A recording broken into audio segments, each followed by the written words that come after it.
When you dare to share, you break the silence. When you dare to share, you speak your truth. When you dare to share, you use the full strength of your voice. When you dare to share, it brings opportunity to own your story. So tell it, be heard, and at the same time, your sharing is someone else's learning, inspiration, motivation, empowerment, and hope. There's always an element to each of our stories that remains a secret. For some, we feel it's a dirty little secret.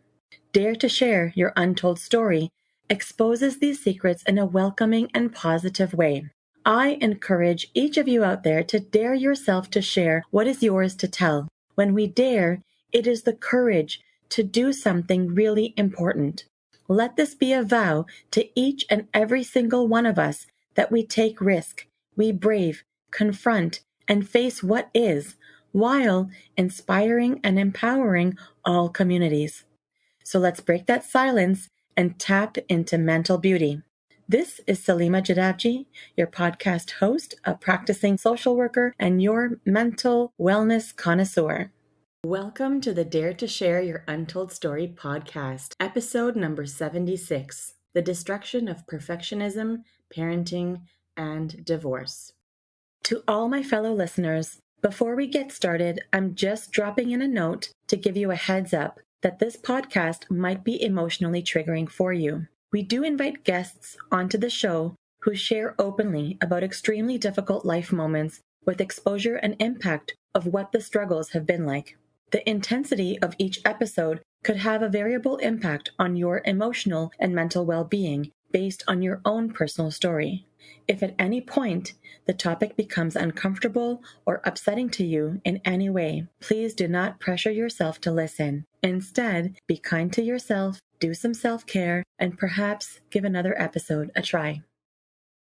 Today, I have the pleasure of introducing our courageous and daring guest, Jagdeep Hare. Jagdeep is a holistic health and life coach and Reiki master who is a highly intuitive person working with energy in both her personal and professional life. She works with individuals at all stages of life to connect to their inner child to explore the parent-child relationship. Jagdeep is a true believer that one's childhood is where a lot of one's beliefs and conditioning stem from, and therefore the work she commits to allows connection with one's inner child and become an effective parent and heal childhood wounds while understanding individual behavior.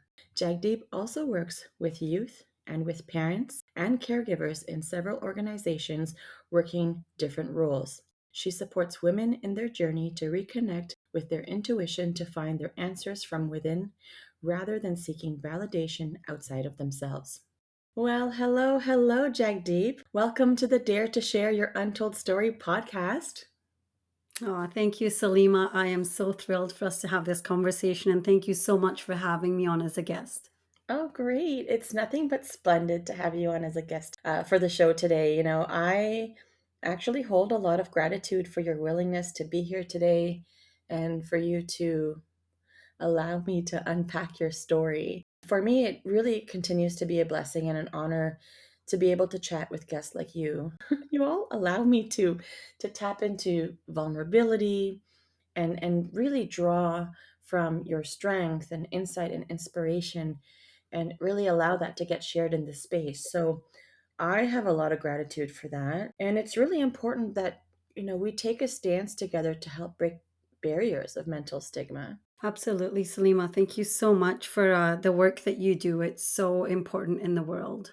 Thank you. And the work you do is also important in the world too. You're making quite the impact there. So Jagdeep, in case you're still wondering, just in case, this podcast is all about bringing forward untold stories that people go through, whether it's directly about a mental health struggle or something else. One thing we know is that no matter what the story is, there is impact on one's own mental health in some way, which remains tucked away. And this platform, it serves in a way to break the barriers of mental stigma that have been conditioned in our society. So today, together, my hopeful mission is that both of us can represent encouragement for people, that we encourage people to share and tell what individuals typically have reservation to express. That is why I continue to bring forward a trend, and it's called the mental beauty rethink. So, Jagdeep, what's the first thoughts that come to mind when you hear that phrase, the mental beauty rethink? Share with me, please. I will, thank you. I mean, it makes me smile, Salima, because I think mental health, mental illness, it just have such a stigma and shame Mm-hmm. attached to it.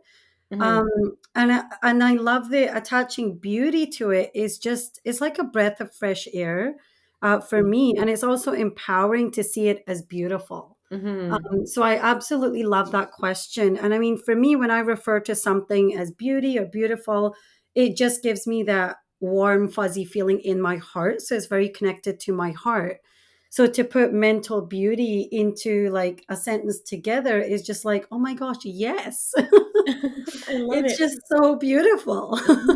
I love it. Oh my gosh, yes, I love that. And I really like, you're the first person, I think. I mean, I could be wrong. I'd have to go back and check this out. But I feel like you're the first person to use the word empowering when describing the beauty aspect, like the fact that we're using the word mental beauty. I always think of it as, being open and invitational, Right. so that we have an option to interpret things and take it in differently. But I really like how you went straight for empowering. Yeah, I mean, for me, when someone, talks about mental health or illness, I feel like they feel helpless or disempowered. So Mhm, putting that beauty to it is like, mhm. like I said, the beauty piece is just so empowering because when like, it makes me think of flowers. I personally love flowers and they just make me smile. Oh, that's so great. Yeah, so when I Yeah. thought of, like, mental beauty, it's like flowers. It makes me feel, like, happy and just, like, open and just, Yeah. in control rather than feeling helpless and disempowered. What a fun and rich perspective all at once. Thank you, Oh, thank Jagdeep. you. That's great. Fun and rich perspective. Amazing. So, Jagdeep, it's time to uncover your story. Are you ready to dive deep with me? I'm as ready as I'll ever be. That's that's amazing. Whatever shows up, I'm already curious and eager to start unpacking. So, my words to you are be both brave and bold. Oh, thank you, Salima. So here we go, Jagdeep. Give us the newspaper headline of how you would title your untold story. How would it read? It would read, "No longer the victim, she chose to be better, not bitter." All right, say it one more time, please. No longer the victim, she chose to be better, not bitter. No longer the victim. She chose to be better, not bitter. Now that has flavor. Where tell me more about this title. What does it represent for you? So for me, it is, many times people who do know my story or know me, they've kind of gone straight to the how are you still standing? How are you getting through each day? Mm, Um, so I so that's think what for you mean that, by victim. Like yes, they also paint a picture of you as a victim, like poor thing. absolutely. I see. And then you were about to say something. I'm sorry, I may have cut you Oh, off. no, that's okay. And I think for myself as well, I had to make those choices to be consciously, it's easy to go into the victim when things are going so wrong. Hmm. So making that conscious choice to keep bringing myself back to I can be better or I can be better. So making that daily almost choice of where am I choosing to be? Conscious choices are so integral for us, and it's great to see that you have, taken the steps to put that into practice. And that is a really intriguing headline. No longer the victim. She chose to be better, not bitter. So the connection between the victim and the bitterness, right? Yes, It's very poignant. It's there. it is. It's solid. Well, then, this is a perfect segue for us to get right into the nitty gritty. So, tell us what your untold story is all about, Jagdeep. So the three areas that I kind of see it as is like the perfectionism in me. having to have things perfect really was affecting the important areas of my life, Mm, parenting for mm, one, just the dynamics between, the perfectionism and how the way I was trying to parent and almost controlling my kids and controlling mm, everything, because I think mhm, perfectionism really goes into, I'm going to control everything and then everything will be perfect, but mm. that's So not you were really like how a it goes. micromanaging mom. Right, right, Okay. exactly. Okay. And then also I'm divorced, so leading into that as well, and just looking at the damage that being a perfectionist did Mhm, to close relationships in my life. mhm, One being the my partner, and then one being my kids. mhm. So yeah, I think that's just the being aware now, looking back at how destructive the perfectionism really was and how it was spilling into the important areas of my life. So instead of micromanaging and controlling, I was actually destroying. That's a huge a huge theme to continue for us to unpack, and it sounds like there were all these elements, but I can see how they're all like tangled and intertwined, right? And how Absolutely. the dynamics are affected because of the stance from the perfectionism and the narratives and the stories you tell yourself, and what you end up believing, and not Yeah. checking out the facts, and kind of living life in that way, especially when you're trying so hard to control things you have no business controlling. Right. Right. And it's exhausting I'm mentally sure it and was. physically, Yeah. right? Yeah, I'm sure it was. Yeah. And so tell me more about this journey in terms of like, so those were all the themes in your journey. And can you tell me a little, or tell us about like give us a time frame or a context of like who's involved, or where were you, or what was going on in your life at the time where things were like at its most intense? Yeah, at its most intense, I would Yeah. say, was back in 2013, Mm-hmm. um, when I actually had a mini stroke. So Oh that was God. almost like my peak, Mm-hmm. and even then, I was just like trying to, micromanage and control everything, and Mm-hmm. but my kids were very young at that point, like very young, and How old it were they they were when you had 1 your and stroke? 4, Oh, 1 and one 4 and at that four. time. Yeah, Super young. super Okay. young, and I think it was a wake-up call in so many areas for me in the Mm-hmm. way that, I wanna be around for my kids, Yeah.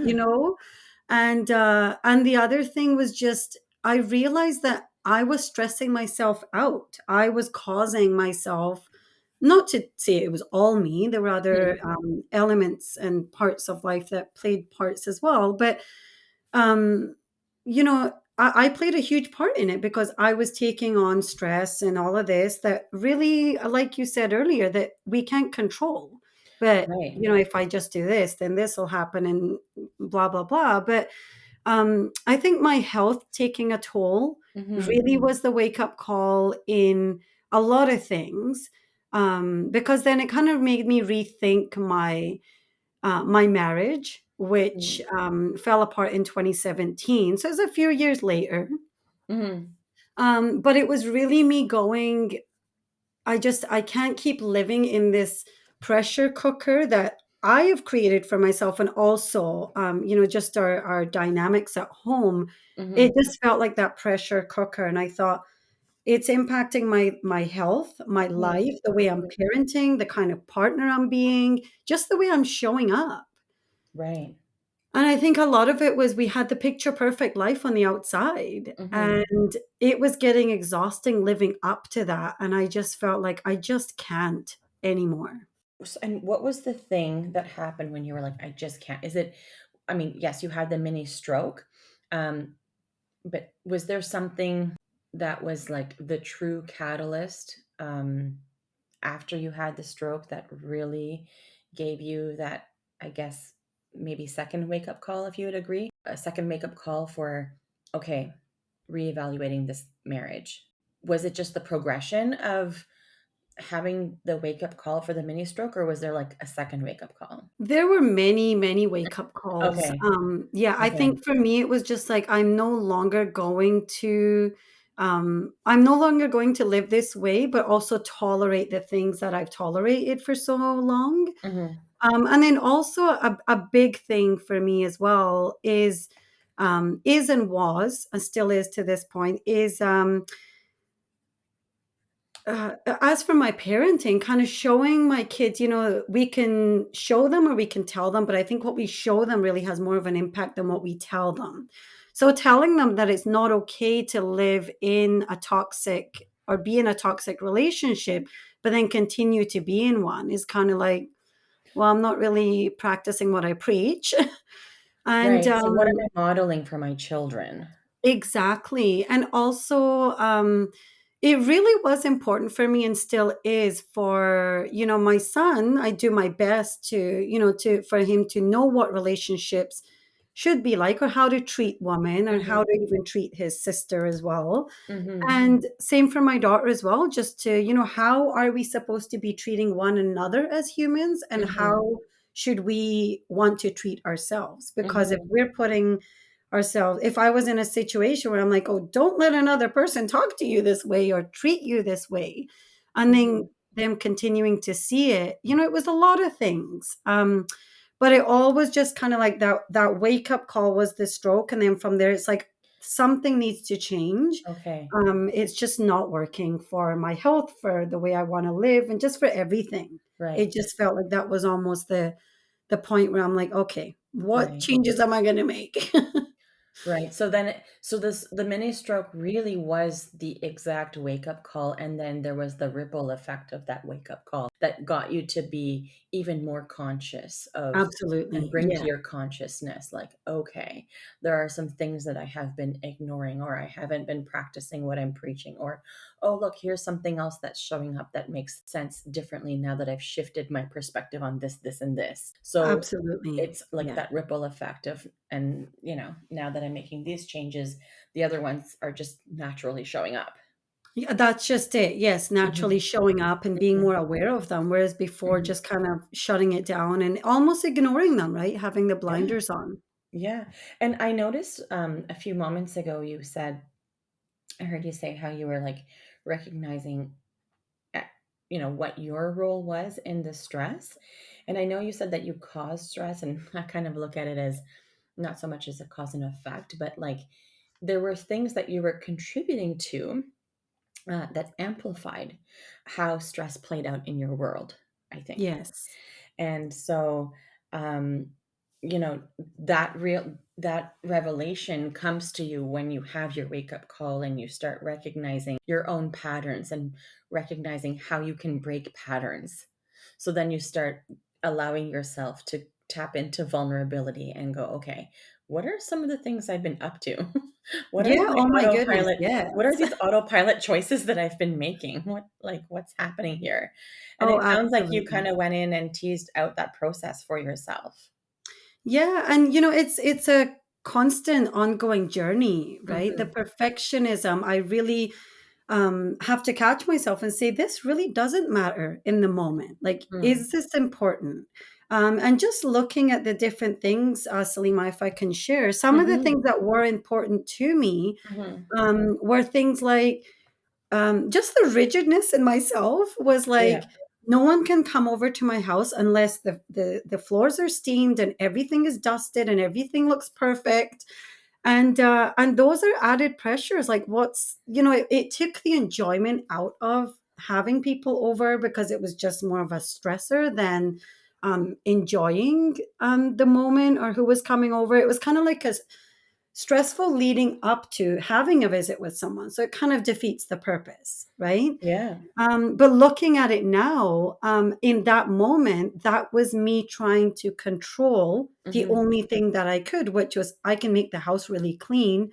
I can cook the food. I can do all these things that will make me look like a perfect person. Whereas internally, there was just so much chaos for me. mhm. I think because I just felt Yeah, so disconnected, I didn't want to be so perfect.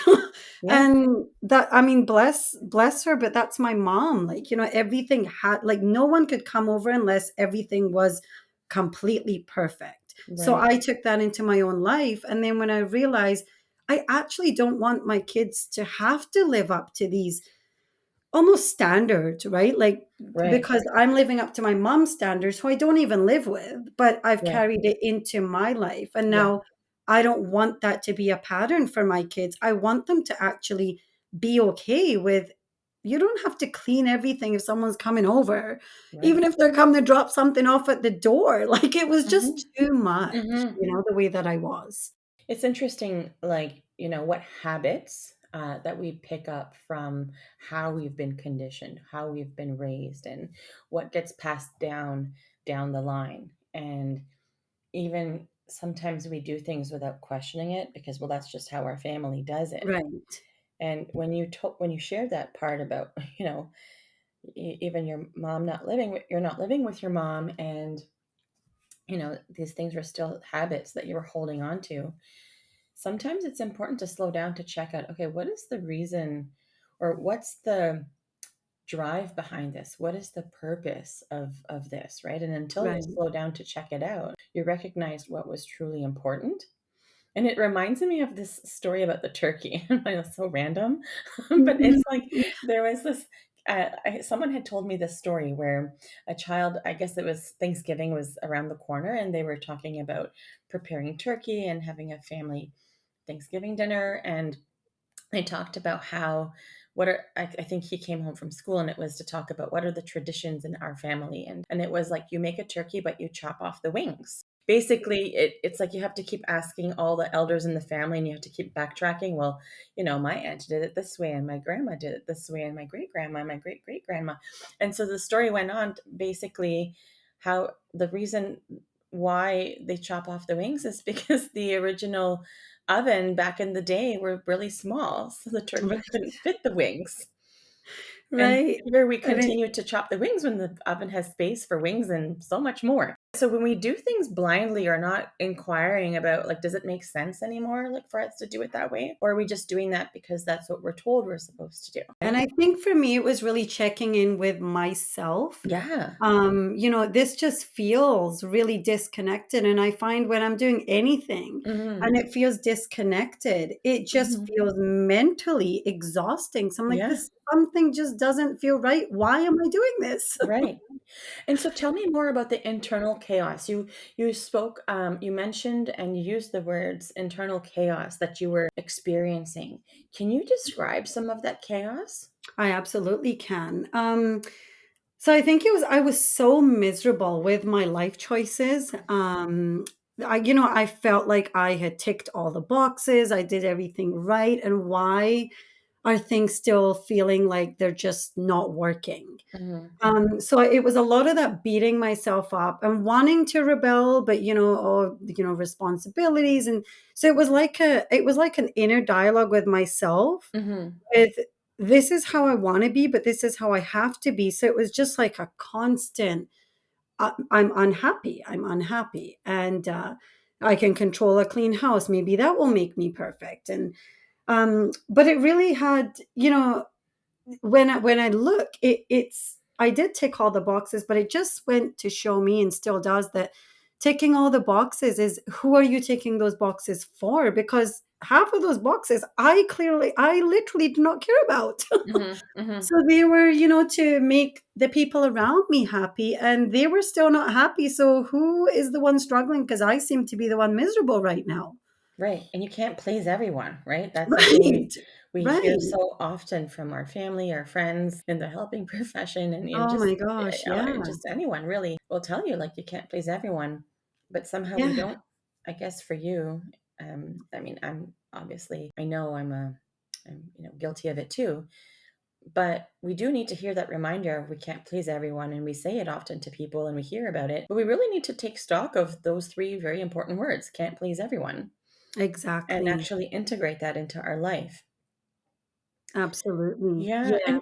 and so tell me more about the kinds of destruction that you exhibited when, perfectionism was at its best, doing its thing while you're parenting before divorce? Like, what did that tell me? Yeah, so it was really the external, like we talk about when what's going on inside, we will kind of spill out, right? So Hmm. it was my way of communicating. It was my way of my use of language and just very like definitely not kind and soft and understanding. It was the complete opposite of just the coldness and just not the person I wanted to be. I think whether it was with the parenting or anything, because I was so angry. It was anger coming up, and that anger was coming up from, I'm just so miserable. Like, I'm doing all this. Yeah, I've got everything that looks picture perfect on the outside, but I'm so angry. And where that anger was coming from, I really think was the fighter in me. Like, I just had to, everything felt like a fight, like I have to Hmm. fight through this and I have to fight through this, and things are just a struggle. So that was really, I mean, first it was creating that anxiety because I think the fixer I find in me really comes from that anxiety, right? So the anxiety wants me to kind of fix, fix, fix. But when I'm trying to fix, I'm like getting exhausted. So then the fight's coming up with, oh, I'm just like, I'm the one doing everything. And this is, but I'm only doing everything because this is the way I want it to be. Like literally, if the garbage Mm. gets taken out 20 minutes later, is Hmm. it really that big a deal that it has to have a big fight? Right. Really? Not really. Right. But, it's the I want it done now, and that means now. And Hmm. that's very like, oh, that would be horrible to be around now that I'm on the other side of it. Right. But again, it was externally wanting everyone else to just be the way I want them to be so that I could feel okay. So really controlling like people and the surroundings and your environment, for people to, operate in the way that you wanted. And so that's where the rigidity comes in. And Yeah. then if it didn't turn out that way, it sounds like what you're saying is you were filled with resentment. Yes. Yeah. And so Absolutely. what did the resentments lead you to do? A lot of just externally, the yelling, the screaming, the complete opposite of where I am now. I think because now I have that inside, I feel good. That Mhm. point, the inside just felt so awful. Um, I mean, I was angry at the world because I chose to marry this person, or I chose the wrong place, and I was far away from my family, and Right. it was all the things that were like, right, but you made the choices. So what are you really angry at? Mhm. Um, but I think, like I said, I go back to a lot of it was I felt like if I tick all the boxes, I will have done it right. But seeing that ticking all those boxes still made me an even angrier person that I've ever really been. Right. And just then I'm lashing out at everybody around me and I'm angry at them. And oh my gosh, it was just a vicious cycle. Right. And during this period, during this time of anger and the resentments and all of the mannerisms and behaviors that were showing up for you, did anyone ever confront you on the anger and resentments and how you were showing up in the world or how you were Oh, showing they up in really your did. encounters? Yeah, they Yeah. did. And I've had conversations with them now because now they're just like, who are you? But go back um, to before you became who you are now. But like what kinds of things did they confront you with before, or how were they able to confront you? Were you able to receive it? I was not able to receive it. Mhm. No, absolutely not. They would, my sister-in-law, she's great. She would talk to me like she'd come visit, and she's just like, it's not really that big a deal. Like it's not about the crumbs on the floor. Like, and I would just kind of go off on her, and then my dad would say things, and I think I really pushed people away because I was not able to receive it. Like I did not take that feedback well.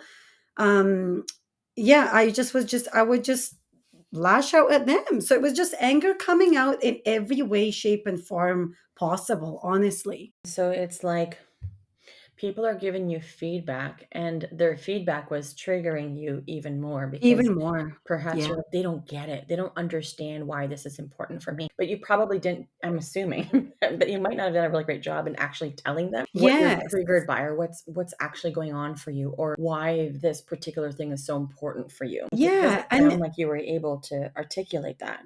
exactly, because I mean, the message I was giving was coming from anger again, and I think again when I look at it now, because my dad would always say, if you said that in a nicer way, Hmm. people would actually listen. And I was like, yeah, but but I'm angry. Right. so so So, then did you it's stick with, like, "I have the right to be angry, and you people don't exactly, get me, and no one understands what I'm saying," and this, like, so it was, like, it's hard for people to even want to take you seriously or to really be open exactly. to listen, because the moment you're opening your mouth, they're just like, "Oh, that anger. Here we go It's again. oh, it's that anger thing that she's doing." So it's like they've already categorized it and, like, you're being dismissed probably. Exactly. Yeah. And another thing I will share, if I may. Yes, go ahead. Um, it really was, there was a lot of things going on behind closed doors in our marriage. And because my anger was the one that was being seen, the other things were almost like getting covered, because it's like, oh, she's just always angry. That's why this is happening. And she's just this. And I was so angry because I'm like, no, it's not just me. And it's not, what we're portraying, but because my anger was the more dominating thing, it was almost like an out for my partner to go, hey, she's just always angry. You guys know she's always angry, right? Right. So it was almost like it was all turning on me, it felt like, because my anger was taking over. So no one was taking any of the serious stuff serious, because it's like, here she goes again.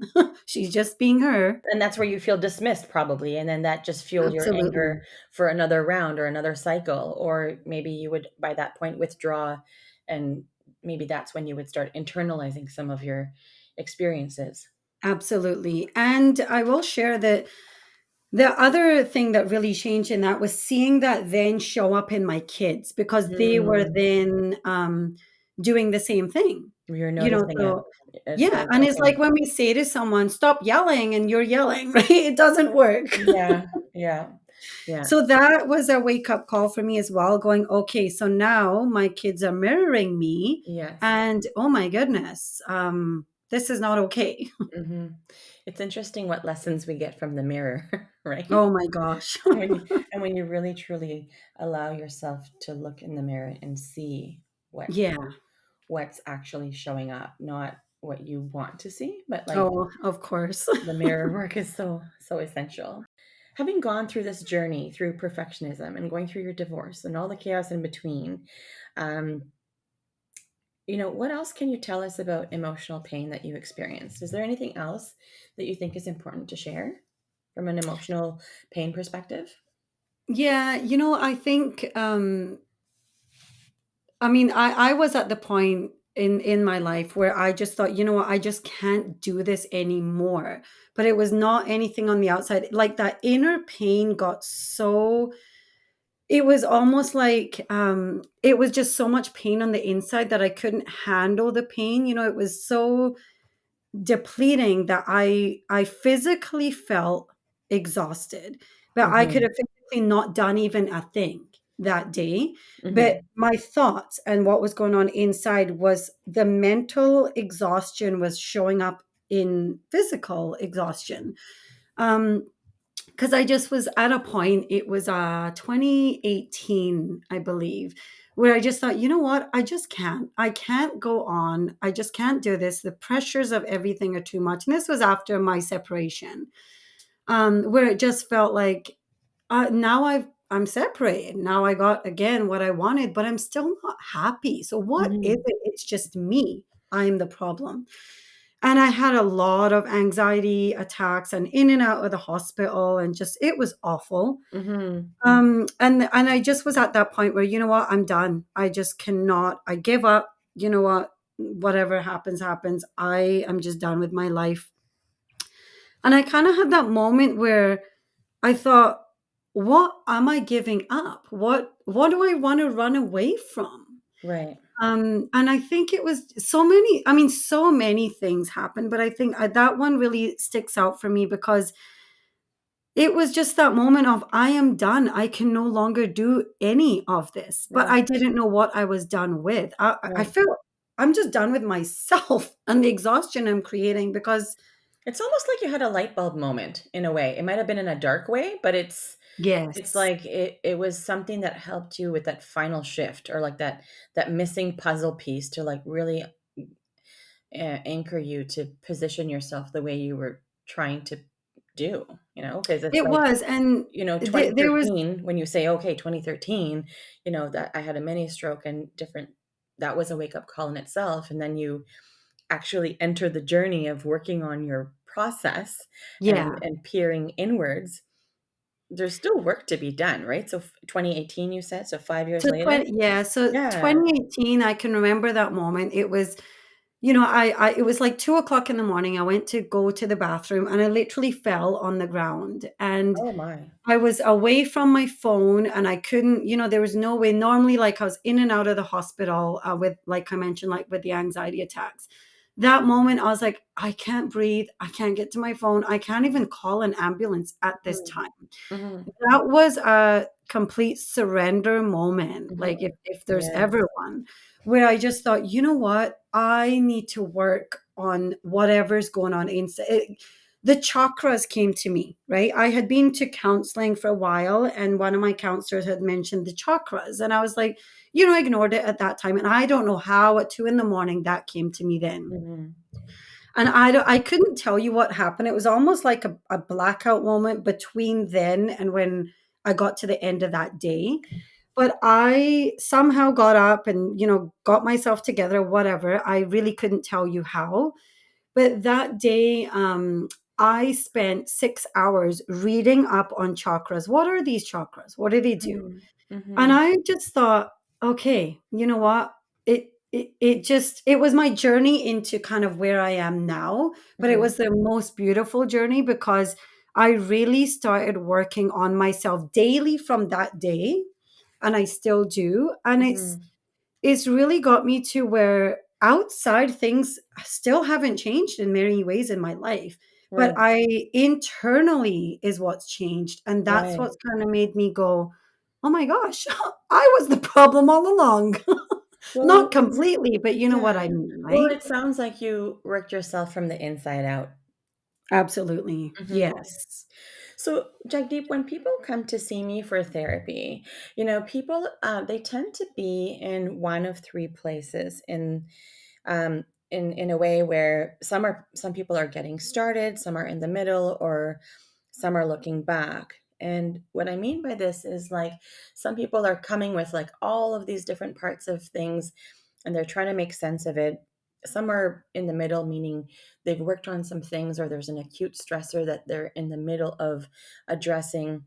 And some are looking back, like they want to move on in their life, or they want to grow personally and become more intentional and reflective in their process, or close a chapter, or get some sort of closure in some way.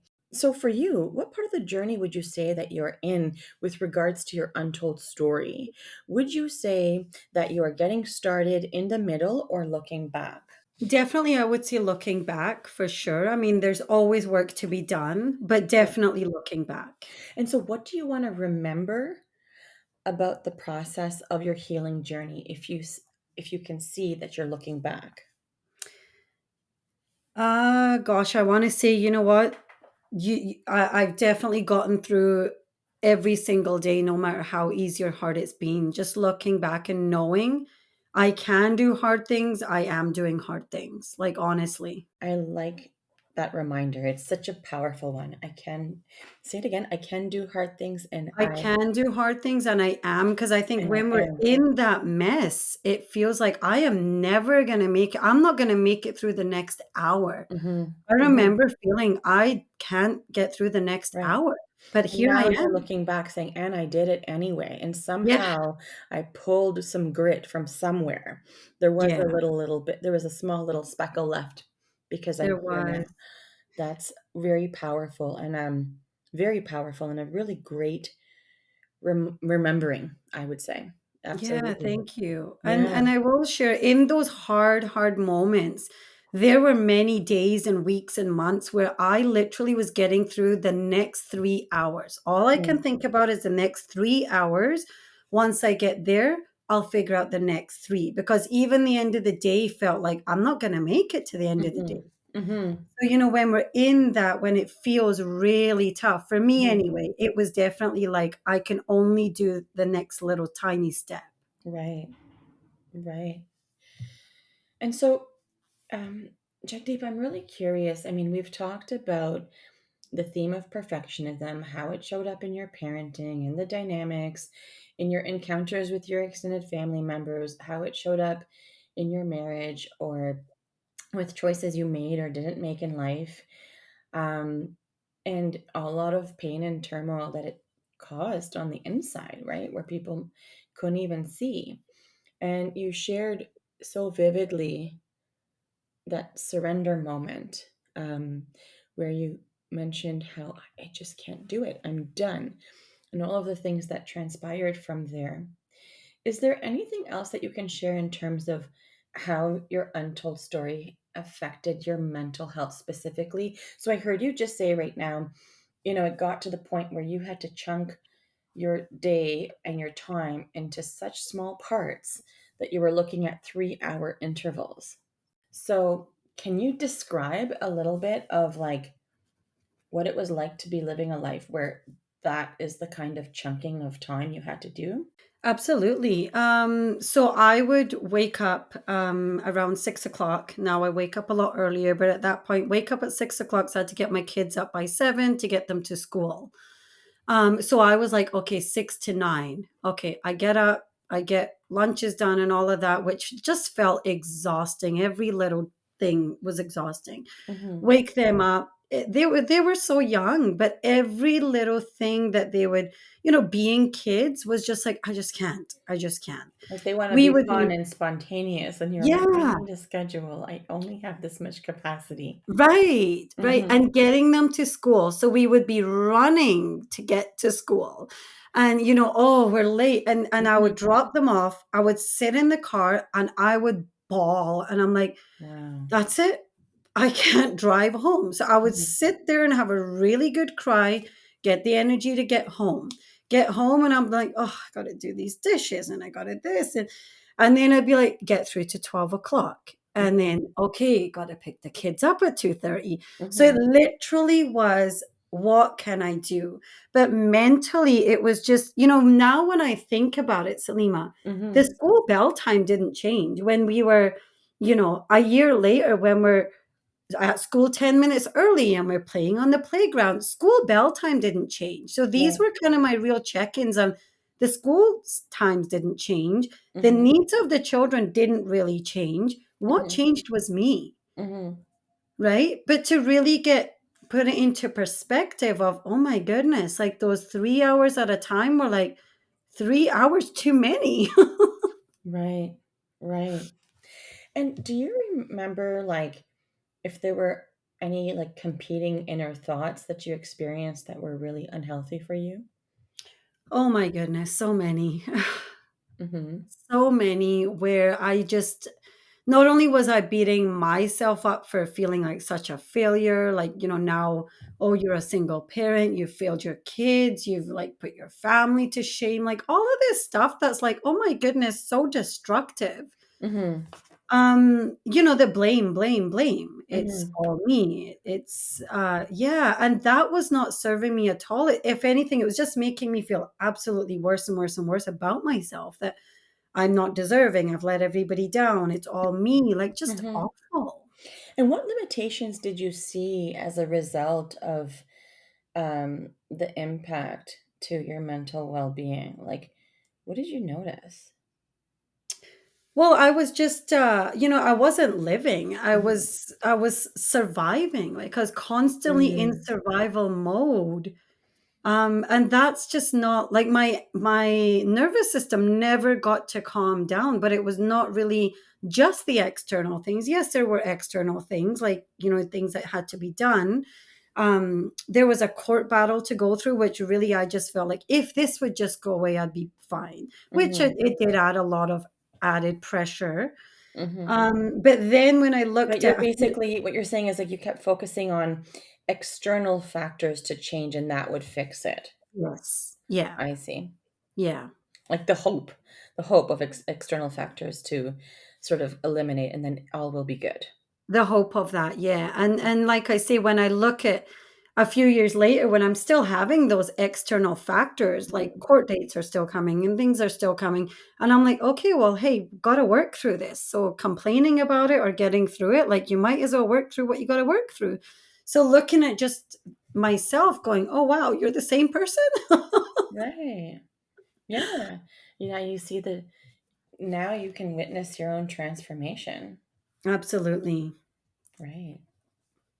So I gotta ask,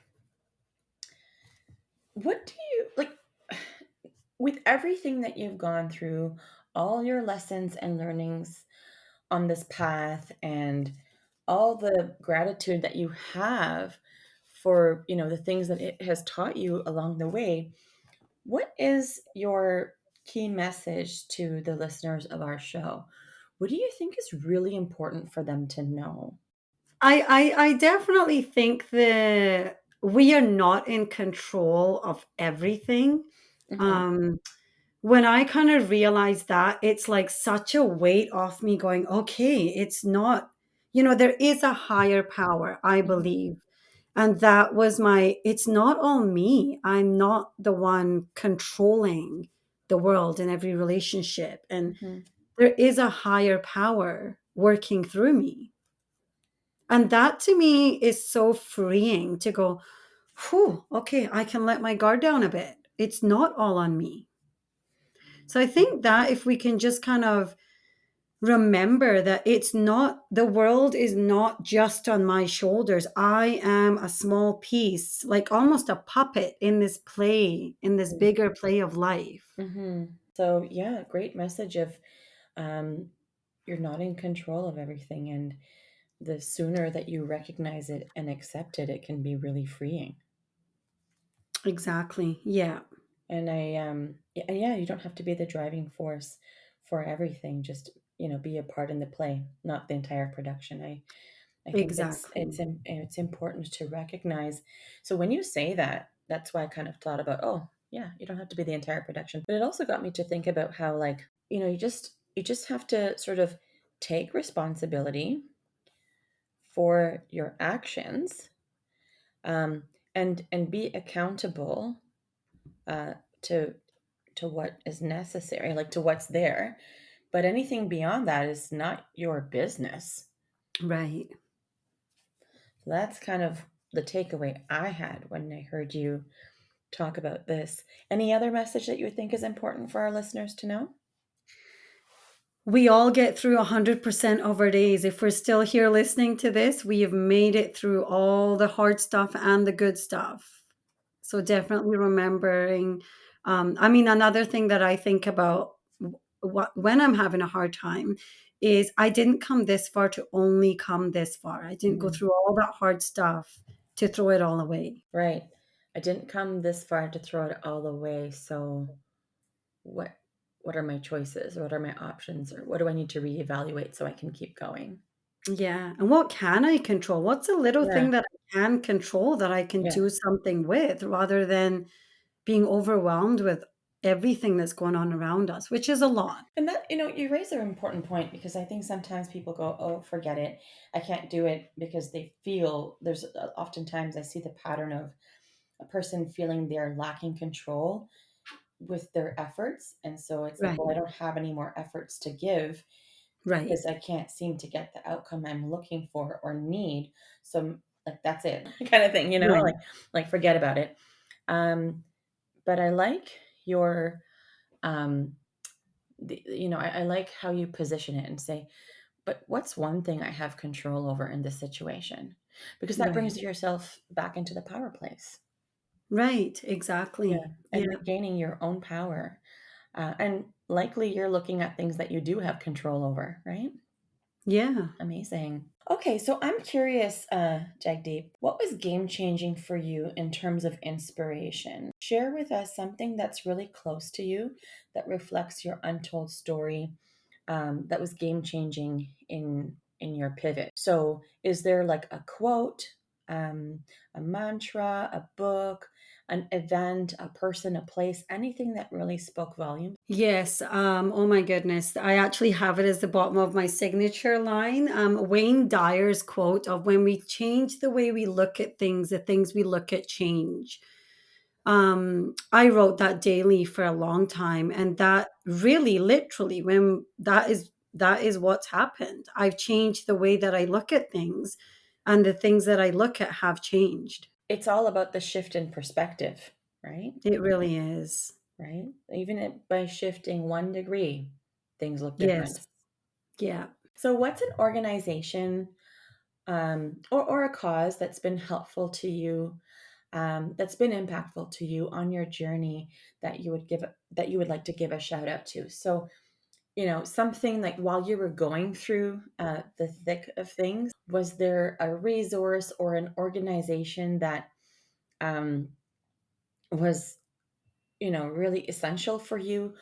Or if there wasn't at that time, is there something that you're aware of now that you feel would be really good for someone who might be struggling with the things that you have worked your way through? Absolutely. So one of the organizations that I'm with right now is called Family Smart. Mm-hmm. They are support for parents and caregivers, literally in any dynamics. It's for parents and caregivers who are struggling with youth or children who have mental health and or substance use challenges, but it can show up as behaviors when they're younger. Mm-hmm. What I love about Family Smart is we lead with our lived experience. So when I was going through, the separation at first, and there's lots of challenges my son was having in school Mm-hmm. with his behaviors and things, and I kept thinking there has to be other parents who have been through this, or everybody can't be perfect but me. And I was looking for like that peer support of a parent who's been there and who's, knows what it feels like. Right. So Family Smart is that it's parent peer support Mm-hmm. for parents, and it's absolutely phenomenal. Like it's what I needed, and still do. Right, Mm-hmm. there's still things don't go away, but Mm-hmm. it's that support for parents and caregivers, and it can just literally be that deep listening. It can be connecting you with resources. So what I find with that is a lot of times we have family and friends around who mean well, but they Mm-hmm. still like to tell us what we should be doing or how we should be doing it. Mm-hmm. Like their So this opinions, is, yeah, and right? this is kind of that safe place where you can really kind of just whatever support you need, but a lot of it is the deep listening. Mm-hmm. Um, and then being alongside you as you connect to resources, because even connecting with services through my situation felt very exhausting. It felt like I said, the system was against me. Everything was against Mm-hmm. me. Yeah. Um, It sounds like yeah, you had a balance. Well, it sounds like this would be something where you would have the balance of like connection, support, and like non-judgment. absolutely. And you Yes, can't always get that from family and friends, even when they have the best of intentions. exactly. Yes.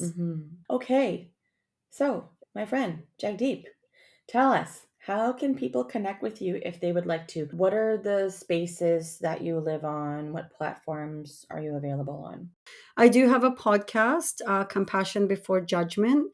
I am on Instagram, connect to your soul with the number two. So connect number two, your soul, and also a website. And that's where you can find me. Amazing. I believe we've grabbed all that information from you. We'll double check. It should be on the show notes page. That's amazing. Thank you. Jagdeep, guess what? What?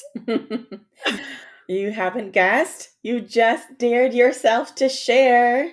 Oh, thank you, Halima. Congrats. Oh, thank Yeah, you you. did Thanks for it. having the space for me to do that. I so appreciate it. Bold, beautiful, and brave. It was honestly such a intentional, raw conversation. There was so much. Honestly, I want to take a moment and express my gratitude for what you shared today.